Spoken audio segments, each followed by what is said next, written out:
धातु वीडियो लेकर आए हैं, धातु और अधातु।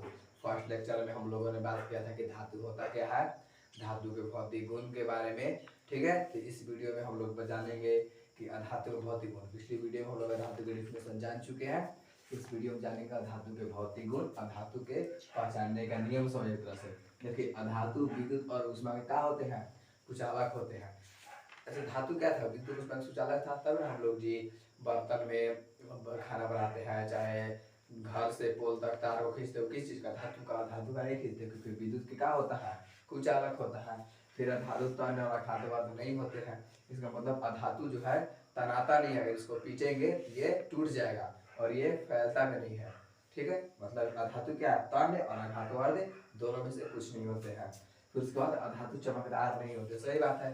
अधातु चमकता है, जिन्हें कोयला चमकता है, नहीं चमकता, धातु चमकदार नहीं होते हैं। उसके बाद अधातु सामान्यतः कठोर नहीं होते हैं। अधातु जो सामान्यतः इसलिए क्योंकि एक ऐसा धातु है जो दुनिया में सबसे प्रकृति में सबसे कठोर है। ठीक है, वो बताएंगे क्या है, अधातु सामान्यतः कठोर नहीं होता है। देखिए जो गैस अधातु में हम लोग जनरली गैसेस वगैरह एलिमेंट्स के बारे में पढ़ेंगे, अधातु में लकड़ी डंडा ये सब है। ठीक है, अधातु में हम लोग जनरली पढ़ेंगे गैसेस के बारे में, एलिमेंट्स के बारे में। तो धातु सामान्यतः कठोर नहीं होते हैं। वैसे ये जो ऑक्सीजन, फास्फोरस, सल्फर वगैरह है, सब धातुएं हैं जो कठोर नहीं होते हैं। लेकिन एक प्रकृति में सबसे कठोर पाया जाने वाला तत्व है जो धातु में ही आता है, जो दुनिया का सबसे कठोर पदार्थ है। ठीक है, उसके बारे में आगे बात करेंगे। अभी देखिए अधातु का गलनांक क्वथनांक निम्न होता है, सही बात है। अधातु का गलनांक है और जो क्वथनांक बहुत ही कम होता है, निम्न होता है। ठीक है, और अधातु ध्वनिक नहीं होता, इसका मतलब होता है, इसका मतलब क्या, धातु को जब पीटिएगा तो टन टन आवाज नहीं करेगा। स्कूल का जो घंटी है वो धातु को बनाया जाता है क्योंकि वो टन टन आवाज करता है। अगर वहीं पे जाकर केवल डंडा को ऐसे पीट दिया जाए तो छुट्टी को समझेगा नहीं। ठीक है, तो पहले आप इतना की स्क्रीनशॉट लीजिए, फिर आगे बात करते हैं।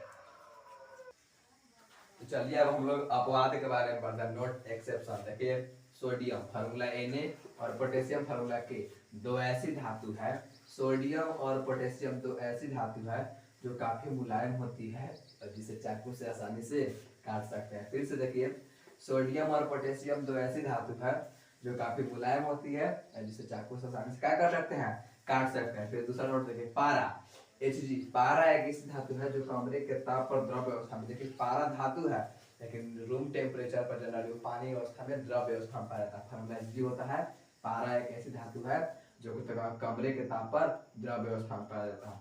तीसरा लेड, लेड देखिए एक तरह से धातु में आता है, फार्मूला Pb, मतलब शीशा होता है Pb, और पारा Hg, दो ऐसा धातु है जो धातु रहते हुए भी, दो ऐसा धातु है जो धातु रहते हुए भी क्या होता है, विद्युत ऊष्मा में क्या होता है, कुचालक होता है। ये दोनों लेड और पारा धातु होते हुए भी इसमें से बिजली और उसमें पार नहीं होता है। इतना क्लियर है? पहले आप मेरा स्क्रीनशॉट लीजिए, फिर आगे बात करते हैं। देखिए अब हम लोग और एक्सेप्शन के बारे में जानते हैं। देखिए जितना भी धातु है वो सब के सब विद्युत के चालन करती है, चालक होती है, सुचालक होती है। लेकिन इनमें भी कोई एक होगा ना जो सबसे ज्यादा चालन करता है। जैसे क्लास में सब बच्चा पढ़ता सब है, लेकिन कोई तो होगा जो सबसे तेज होता है। उसी प्रकार जितना भी धातु है सब बिजली को परवाह करता है, सब विद्युत तथा ऊष्मा का मेन सुचालक होता है। लेकिन एक ऐसा भी धातु है जो विद्युत और ऊष्मा का सबसे तेज सुचालक है। देखिए जैसे विद्युत का सबसे अच्छी चालक, विद्युत का सबसे अच्छा चालक क्या है, चांदी होती है। देखिए विद्युत जो है सबसे अच्छा चांदी यानी कि सिल्वर से प्रवाह होती है। सबसे जो अच्छा चालक है वो धातु में चांदी होता है, इसे ही सबसे अच्छा विद्युत का चालन होता है। ठीक है, उसके बाद देखिए सबसे तन्य धातु सोना होती है, क्योंकि क्योंकि 1 ग्राम सोने से 2 किलोमीटर तार खींच सकते हैं। जैसे मान लीजिए सोना का 1 ग्राम इतना है, इतना मान लीजिए, इससे लगभग 2 किलोमीटर तक का तार खींच सकते हैं। इतना कोई भी धातु नहीं तनाता है जितना सोना तना। जो सोना होता है वो 1 ग्राम मतलब कितना कम है, उससे लगभग 2 किलोमीटर तार खींच सकते हैं। तो फिर सवाल आते हैं कि फिर ये तार यूज क्यों नहीं होता है। तो इधर गाँव घर में इतना चोर लोग हैं कि अगर 1 ग्राम सोना अगर लगा दिया जाए तार के रूप में तो फिर समझ रहे ना, चोरी हो जाएगा रात ही भर में। फिर आगे देखिए ब्रोमीन एक ऐसी धातु है, ब्रोमीन देखिए एक धातु है जो कमरे के ताप पर द्रव अवस्था में होता है। धातु में क्या था, पारा था, पारा पारा था ना जो द्रव अवस्था में पाया जाता है, वो धातु था। लेकिन ये ब्रोमीन फार्मूला Br होता है, ठीक है, Br ये अधातु है जो कमरे के ताप पर क्या होती है, द्रव अवस्था में पाया जाता है, ठीक है। उसके बाद देखिए एक और है, देखिए ग्रेफाइट। ग्रेफाइट एक ऐसी अधातु है जो विद्युत सुचालक होती है। ग्रेफाइट देखिए एक अधातु है। अधातु हम लोग क्या पढ़े, विद्युत और उसमें क्या होती है, कुचालक होती है।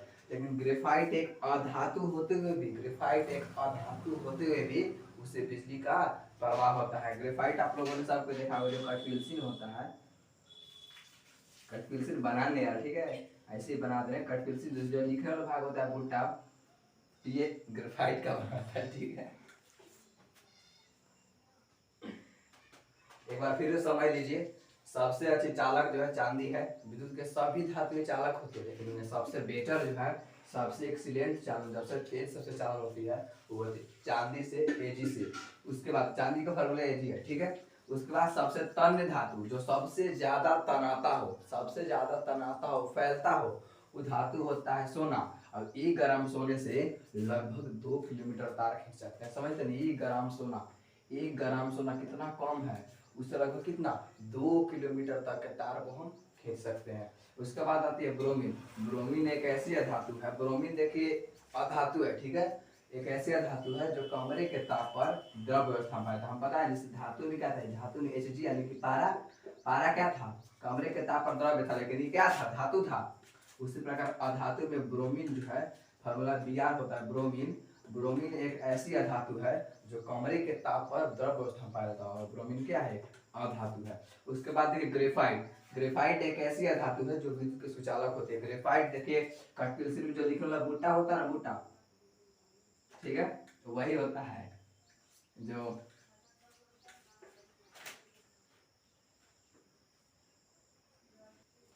कटपेंसिल, कटपेंसिल का जो बूटा है उसे ही ग्रेफाइट बोलते हैं, ठीक है। आप पहले तक स्क्रीनशॉट लीजिए, फिर आगे बात। आपके पास 2 एक्सेप्शन बचे हुए, चलिए उसके बारे में जानते हैं। देखिए हीरा, हीरा देखिए, हीरा डायमंड जो है जनरली फिगर ऐसे होता है, क्या देखते हैं आप लोग फिल्म वगैरह में, ऐसे मनी देखे, नाग मनी, ये डायमंड। डायमंड एक ऐसी धातु, देखिए यह धातु होता है, अधातु है, ठीक है, डायमंड। हीरा एक ऐसी धातु है जो प्रकृति में सबसे कठोर होती है, मतलब दुनिया का सबसे कठोर पदार्थ, सबसे कठोर सब्सटेंस क्या है, हीरा है। इससे कठोर कोई चीज नहीं है, मतलब हीरा जो है वो दुनिया का सबसे कठोर सब्सटेंस से कठोर पदार्थ है। हीरा एक ऐसी धातु है जो प्रकृति में सबसे कठोर पाई जाती है, सबसे कठोर है, ठीक है। उसके बाद सोडियम पोटेशियम 2 ऐसी धातु है। सोडियम देखिए फॉर्मूला, सोडियम पोटेशियम दोनों का है, धातु है। ये दोनों ऐसा धातु है, ऐसा धातु है जो काफी अभिक्रियाशील, मतलब बहुत तेज से अभिक्रिया करता है, रिएक्शन करता है। और अभिक्रिया करके मतलब ये हवा पानी के संपर्क में आते ही स्वतः जलने लगता है, आग पकड़ लेता है। इसलिए इसको क्या चाहिए, इससे बचाने के लिए इसे किरोसिन तेल में डुबो कर रखता है ताकि इसमें आग न पकड़े, ठीक है।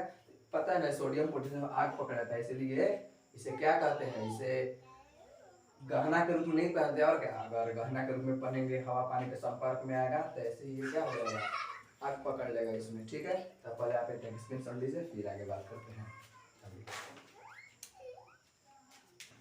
तो आज के लिए बस इतना ही रखते हैं, अगले नेक्स्ट क्लास में बात करेंगे। ये हम लोग का जो पार्ट 2 था, इसी प्रकार पार्ट बाय पार्ट मेटल और मेटल का और भी वीडियो आएगा, और पार्ट बाय पार्ट करके हम लोग धीरे धीरे इसको पूरी तरह से कवर करेंगे।